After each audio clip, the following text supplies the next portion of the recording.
Hi John, how you doing? Darwin, I'm all right. How are you doing? Yeah, very good. Good weekend, so I can't complain.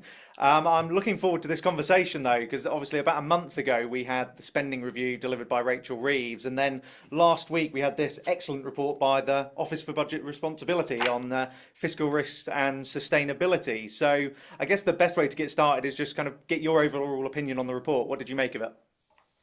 Yeah, excellent. Is an interesting word. It was. Do you know what?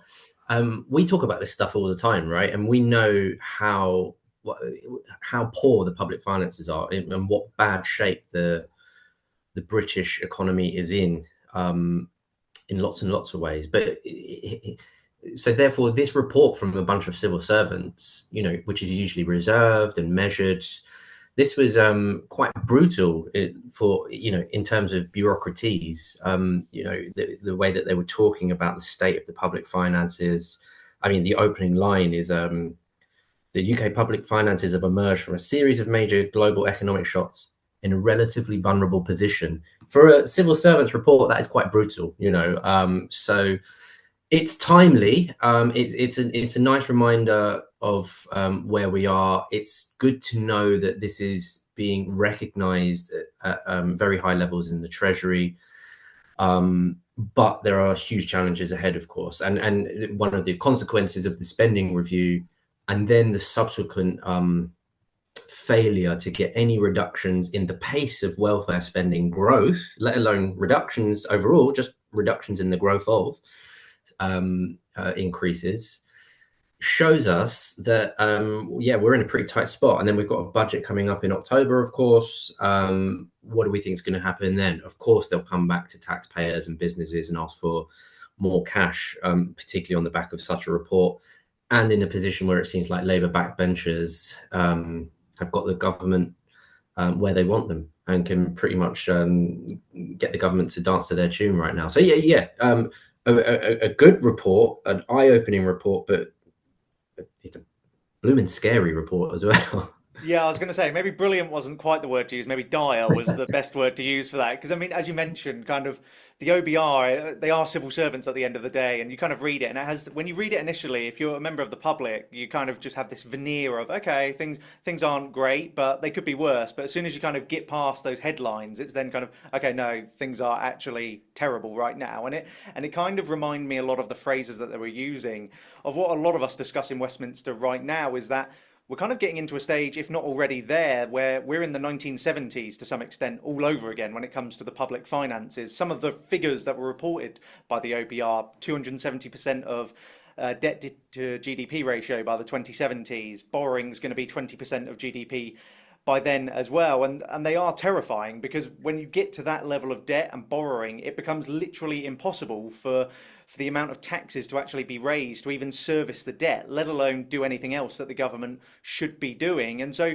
I'd be interested in your view of do you think our current clique of politicians actually cares about the debt and borrowing at all? Or do you think this is just going to be another report that gets read by people like us, but is completely ignored by those in positions of power?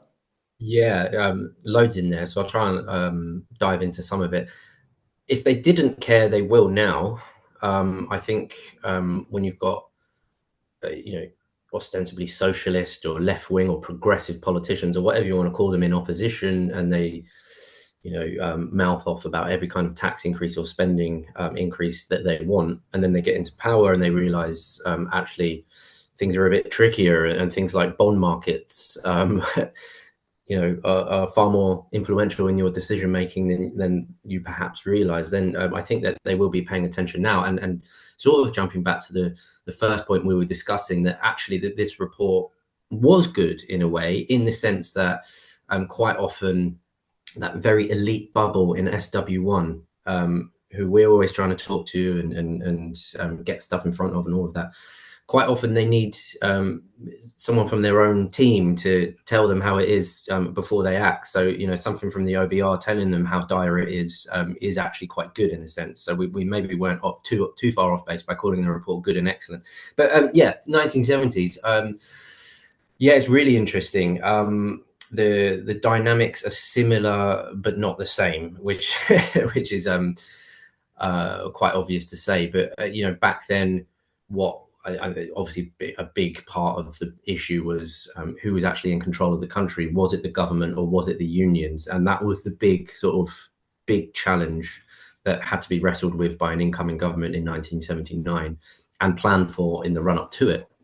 But in terms of the public finances, yeah, I mean, we had extremely high tax rates in the 1970s, of course. Sometimes there were marginal rates that exceeded 100%. But we had, compared to now, a much narrower tax base. So, the old sort of way of thinking about it was you sort of you hold your salary, but you expense the living daylights out of everything. Lots of that kind of stuff has been wrapped into the tax base now. So the tax base is a lot broader. But that actually makes today's situation much more profound because you see civil servants in the Treasury and politicians scrambling around for any little revenue stream they possibly can, and they're fast running out of them. Where else can they go next? They've come after family-owned farms for £500 million a year, which, of course, as we found out, as you know, Darwin, that's exactly the same amount as we send to overseas farmers. Yeah. Family-owned businesses, we've gone after them already. Employers' national insurance. The Chancellor was reported to have called that low-hanging fruit. And if you think about the profound consequences of that one tax change in the last year or so, calling it low-hanging fruit is a slap in the face for businesses, to put it mildly, and for employees too, because employers' national insurance means lower wages for them in the long term. So the analogies with the 1970s are there, and then of course, what does all of that mean if we can't actually get our house in order? Is that we'll have it done for us. The IMF may have to come in and tell us that we're going to have to cut spending here, there, and everywhere, which is an embarrassing position to be in for an economy as sophisticated and as notionally large as ours. So yeah, the analogies are certainly there for sure. Whether we're now starting to see an appreciation of what is needed to be done in order to get a grip of this, that I'm not so sure about. Again, I go back to this massive political moment of a few weeks ago when the Labour government was not able to get some relatively, I wouldn't call them minor per se, but sort of a government with a majority of over 150 couldn't get through some reasonable changes to welfare payments. Then are they actually going to grasp the nettle on spending? It's highly doubtful. Yeah, and I think kind of a lot of that falls into the picture of we are actually unique to some extent in how bad things are in this country. Quite a lot of the time, what politicians want to say is actually this is how other countries are doing in the G7. And you actually mentioned we're an advanced economy, so we shouldn't be going through this. And that's absolutely right. And the OBR actually did a little bit of analysis of that themselves in this report, and they compared us to 36 other advanced economies as well, and found that we have sixth largest debt, fifth largest deficit, and the third highest borrowing costs, which when you think about how much the government is borrowing right now, around about £130 billion every single year, that's just costing more and more for taxpayers every single year. But ultimately, as you say, I think the issue that the government has is that it's fundamentally got a spending problem. I mean, a quote that the OBR had, another one of these nice civil servant quotes that you mentioned, was efforts to put the UK's public finances on a more sustainable footing have met with only limited and temporary success in recent years. I mean, that's as pretty much as damning on spending as it can be, that politicians have perhaps tried sometimes to cut spending, but have never succeeded in actually sustainably doing it. And when you look at the total managed expenditure, which is how us in Westminster kind of term total government spending, it's effectively gone up and up since the 2000s, starting off at around about 35%. Then we had of GDP, then we had the global financial crisis, which took it up to 40%. Then it stabilized there again, and then COVID took it up again to its current levels of 44% sustainably. And the issue is that governments aren't actually dealing with the spending problem in better times. Now, I'm sure a lot of people would say these aren't better times particularly, but they're a lot better than they were 3 or 4 years ago when we were going through a global pandemic. And if you don't fix it during these times, then fundamentally what you're going to have is the next crisis is going to catch you up, and then you're going to have to increase spending levels sustainably again. So, I mean, it's gone up 4 percentage points roughly during each crisis. So that's going to put us up again closer towards 50% by the time the next one comes around. And as you say, I think not just this government, successive governments, to be fair, haven't tackled this problem really. They haven't sustainably reduced spending from previous crisis levels. But the government's particular, as you mentioned, the example that you gave of the government U-turning firstly on winter fuel payments, but then secondly also on PIP and benefits claims as well, shows that I don't think they actually either care particularly about this problem or don't fully appreciate the size of the problem that it is. Because if they did,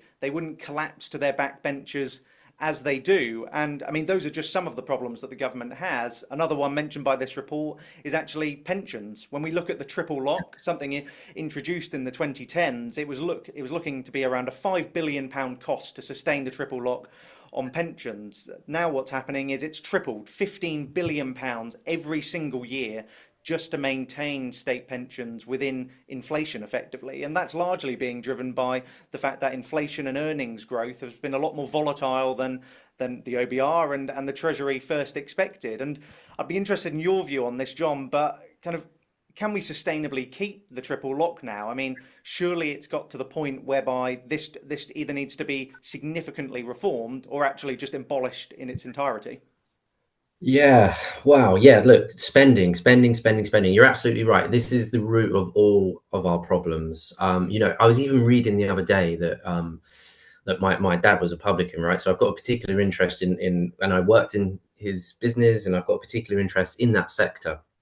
And so I was reading news the other day about, I think, lots of pub closures, lots of tax changes in the last year or so have exacerbated pub closures, employers' national insurance, which I've mentioned, also, and not just the rate, but also the reduction of the threshold from 9,000 to 5,000 was a massive, massive hit for small business that not enough people talk about. On top of that, minimum wage increases, all sorts of things that are hitting that particular industry. And then, you carry on thinking about this, and there's do pubs need this specific plan of action to save the British pub? And yes, of course, I notionally support some sort of plan of action to save the British pub, but every single one of these problems in each of the different sectors goes back to, well, it's because the government spends too much money. That's why this is happening, because they feel that they need to pull some levers, because everybody's just accepted that we have to spend this much money and that's just how it is, and we just have to tweak some levers and raise the money for it somehow, without addressing that very first question: why are we spending that much money? Is it the right priority? I believe that we should be spending 5% of GDP on defense, possibly even more in the coming years, who knows, but at least 5% of GDP. But I don't think that means more spending. I think that means stop doing other stuff. So it's a really, really important point just to get to grips with that first part of the equation, which is spending. And you're right, spending really did take off after about 2001.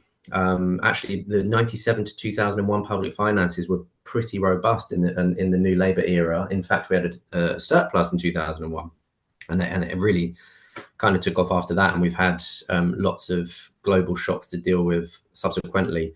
But it's really interesting when you do talk about spending. We cover all sorts of things, right? We look at wasteful spending at local authority level, quangos wasting money, all of this kind of thing. And that's very, very important. Never let, we know that the big pressures come from public sector pensions, state pension, from welfare and from healthcare.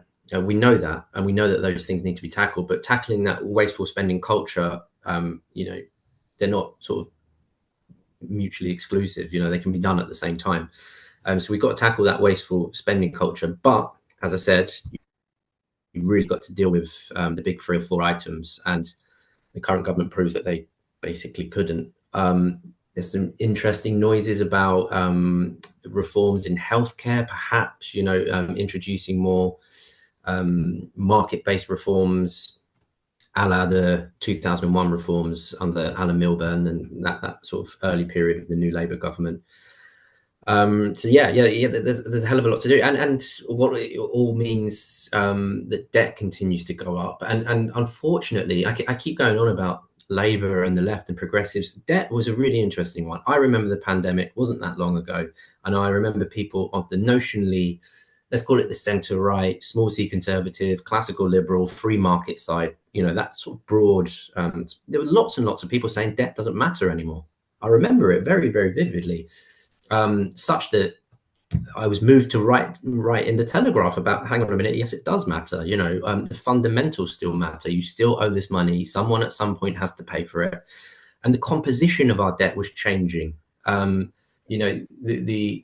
percentage or the proportion that was, subject to changes in bond markets and all of this kind of stuff has increased massively. And it means that debt interest payments are going through the roof, as you say. Yeah, sometimes you can bang your head against your desk. You keep repeating the same stuff, but it's necessary, because we saw this happen in the 70s, as you mentioned earlier, and it got fixed. And then all of a sudden the country gets in a good position again, and everyone sort of says, oh, well, we can fill our boots now, forgetting the fiscal fundamentals. So yeah, we need to get spending under control. The report says it as well. Our civil servant friends at the OBR agree. Yeah.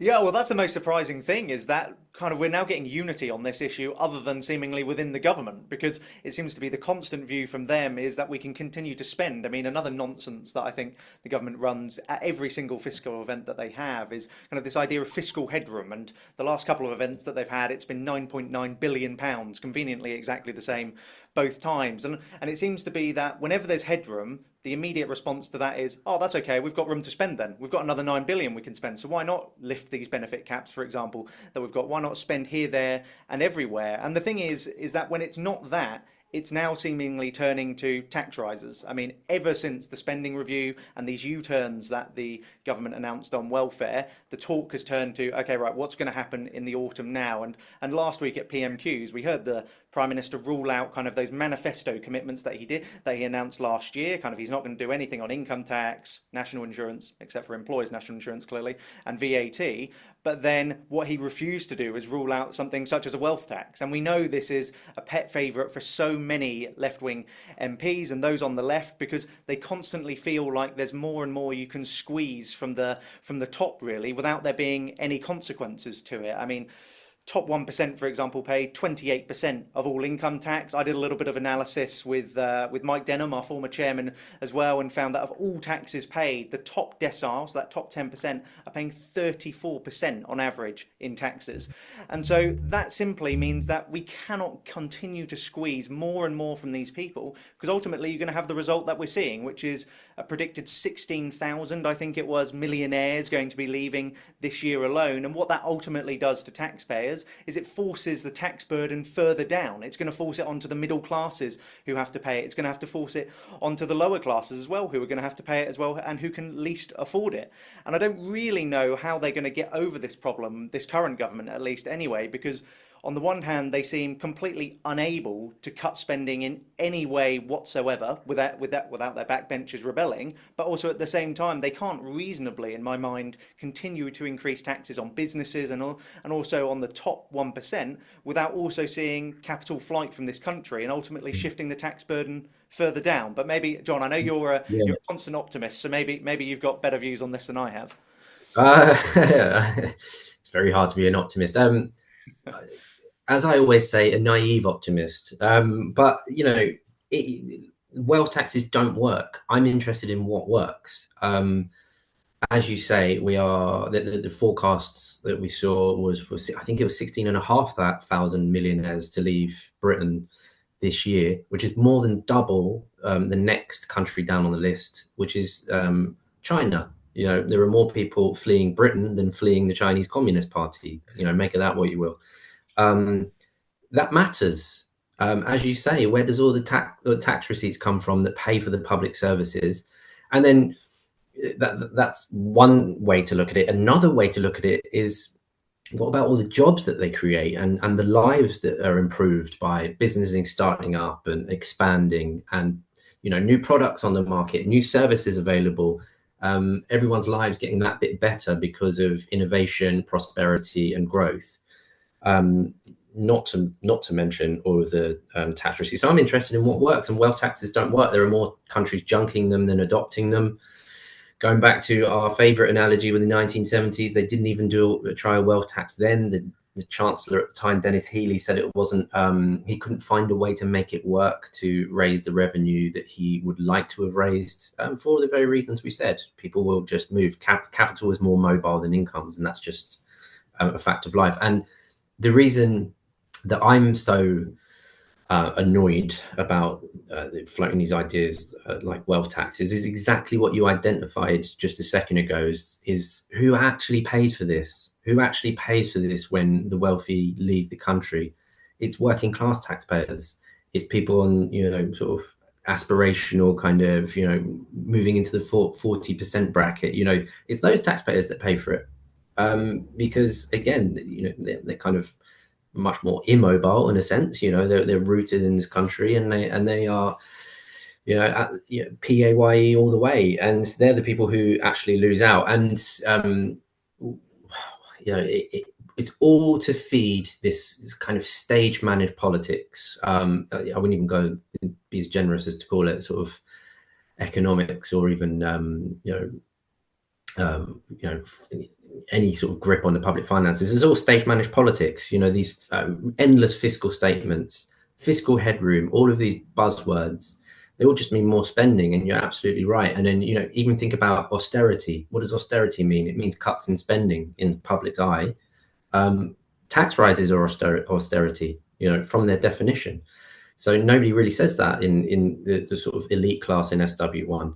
And then the language around the budget, if there is going to be a potential tax cut, quite often around fuel duty or beer duty or something like that, they call it a giveaway, implying that it's their money to start with. They've just decided to let us keep slightly more of it. That whole language around how the Treasury, how politicians from all parties, I'm afraid, view taxpayers, which is just there to pony up for their pet projects and more spending. Yeah, and like I said, I think one of the really important points you mentioned there, John, obviously all of them being important points, but one particular point that you mentioned as well is kind of when we go back to the wealth taxes, kind of the fact that the people that quite often are being pushed away are the people that actually generate and drive this economy, which is a great thing because one of the government's missions is to obviously increase growth, as is every government's mission. But also another thing as well, which came up during the welfare bill U-turn, was the fact that they want to help people actually get back into work. Well, how the hell do they plan on doing that if they're going to drive away the very people that are going to be creating the jobs that encourage people to get back into work? We can't expect the government to simply create every single job to fill or to actually reduce the number of people that are relying on benefits in the country. But I think a final point that I think it'd be really good to discuss, John, is actually a little bit more of a hopeful point perhaps, which is what could the government actually be doing? Because quite a lot of the time it's quite easy for not just us but also everyone in Westminster, I think, and the wider country to chirp away at sort of like the government's not doing this, the government's not doing that, but rather than actually suggesting, okay, right, they're not doing this well, that's one point, but actually this is what they could be doing to perhaps make things a little bit better. And kind of a pet topic for mine is actually perhaps making the health service a little bit different from the way it currently works. You mentioned some of the reforms Wes Streeting is actually trying to do, which is quite welcome actually, but also looking potentially not abolishing the NHS, but actually just slightly tweaking the funding mechanism that uses it, turning into a more, I guess, a European style of things, which I know this government would be very keen to do in a lot of other areas as well. So if it were to go into a social health insurance model such as France has, or even a mandatory private insurance model such as the Netherlands and Germany, I think those are options that the government could actively take to actually reduce the burden on taxpayers by reducing spending specifically on healthcare. Because when we look at the big spending pictures that we have, effectively over 50% of spending done by the government is on health and benefits. And if they don't really get those two areas tackled, tweaking around, as important as it is to actually save every pound possible, but tweaking around the edges in other areas simply isn't going to do it. They need to actually take bold, decisive action in these big spending areas in order to have much or any effect on the total spending bill currently experienced. Yeah, you nail on the head. I think there's quite a vocal group in SW1 who want us to be like Europe in every single way, except for how health services are run, even though that many European countries have better healthcare outcomes than us. Sometimes quite small economies in Europe have better outcomes for certain types of cancer care, for instance. And we won't fix that by chucking more money at the NHS as is. I think more and more people are realizing that now. I've been saying it for as long as I can remember, and I'm starting to sense a shift that actually people are now starting to acknowledge that despite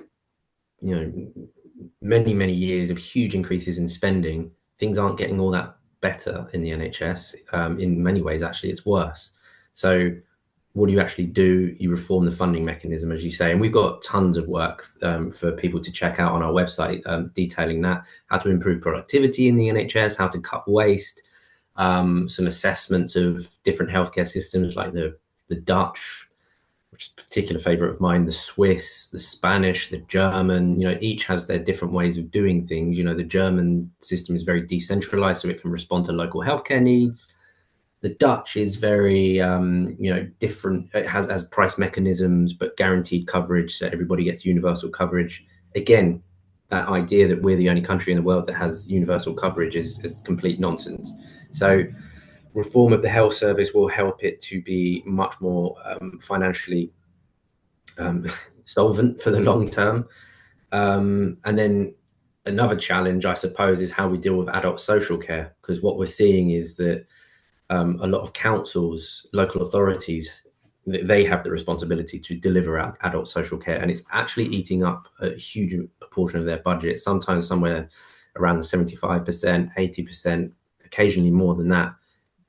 So their scope for savings is quite limited because they've been handed the hospital pass, no pun intended, of dealing with adult social care, instead of having this perhaps a more integrated system with the existing healthcare, or with the NHS nationally. And then there's a couple of things that are non-tax related. Well, there are a couple of steps up. If you think about energy is a key one. I think if we can, give our heads a shake, realize that the way that we go about energy policy in this country is not just damaging, but absolutely insane most of the time. If we delivered cheap, abundant energy across the British economy, we would solve a huge number of issues. I mentioned the good old British pub earlier because there's an issue close to my heart. The savings there would be enormous, such that some tax changes here, some tax changes there, wouldn't be as profound as they are currently.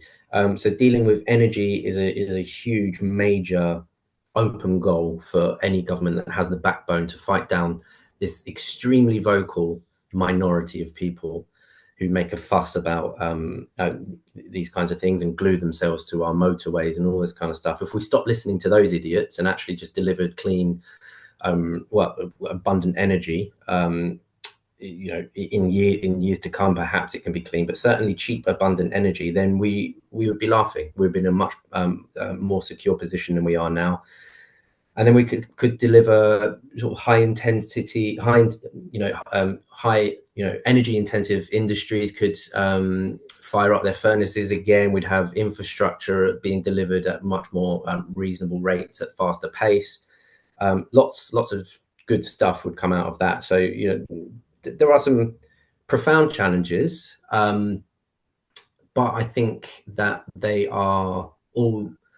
What's the phrase we always say in the office? It's simple but not easy. The fixes are simple, but they're not necessarily politically easy to do or whatever else. But the fixes are quite simple. And then if you think about some other cost pressures like immigration, right? With recent, people coming off the boats going straight into hotels, the cost pressure of that, benefits bills, £1 billion a month for migrant claimants. The cost pressures are absolutely enormous, but again, the fixes there are reasonably straightforward. You correct the economic incentives. You make it much harder to get access to British taxpayers' money. You take away the immediate right for a social house or a hotel space and all this kind of stuff, and you soon start to see some of the costs tumble over time. So there's a lot of very easy things that we could do, albeit very simple rather, but albeit maybe politically difficult. But the challenges are quite profound, and this report spells it out. And if we don't get to grips with it, we'll have somebody making these decisions for us. coming in and telling us exactly where we need to be cutting spending, and perhaps recommending something like going back into the EU, God forbid. Well, I think those last points you just made there are really the most salient, John, in that nothing in life really worth anything is particularly easy, especially in government and reforming how the system works. But ultimately, as governments in years past have done, they've taken the tough decisions early, and then that has brought rewards for them later in office. And I don't think it's necessarily terminal or too late for this government. If they really want to turn it around, they could, but I'm not too hopeful that they are. But like I say, I think unlike the 1970s, which is where we kind of started this whole chat in, I'm hoping that it doesn't come to the IMF coming in and bailing us out and forcing cuts and tax rises on everyone in the country. But the way the government's But going, I think you've got a point there though that if this was in the private sector or a business responding to external circumstances, quick decisions would be made. But this is how politics and the public sector seems to operate. It needs moments of crisis. It needs crises in order for everybody to suddenly realize we need to fix things. It's a terrible affliction of how politics works, but unfortunately, that seems to be the way. And listen, if that's what it takes for us to get cheap energy all over the place, tax cuts, and spending under control, then maybe that's just what needs to happen over the next couple of years. Maybe things need to get worse before they get better.